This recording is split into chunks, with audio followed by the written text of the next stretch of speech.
محمد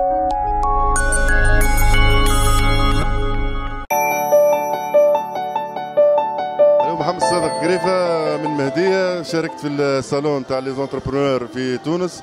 البروجي نتاعي كان تربية الكروفات بطريقة بيولوجية، بطريقة غير ملوثة، ويمثل المستقبل نتاع تربية الأسماك بصفة عامة بعيد على البحر.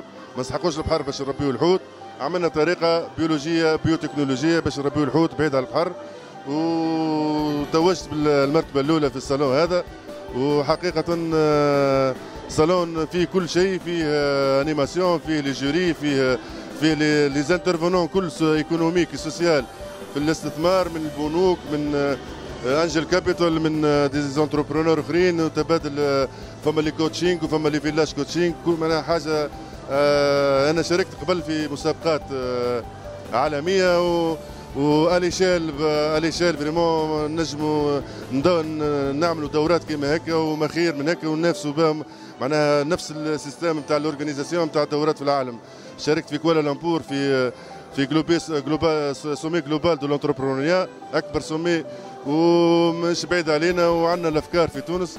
الشباب الكل اللي يشاركوا عندهم افكار كلهم حلوين، كلهم نجموا ينجحوا، نجموا نعملوا كان على الشباب. وبالمناسبه الصالون هذا الصالون دي ليزونتربرونور القومي نتاع تونس هو اكبر مناسبه للقاء جميع لي زانترفونون، وفريمون فرحان برشا لان فريمون فما شكون يفهم في لي زونتربرونور ويفهم في دفع المشاريع والتشغيل.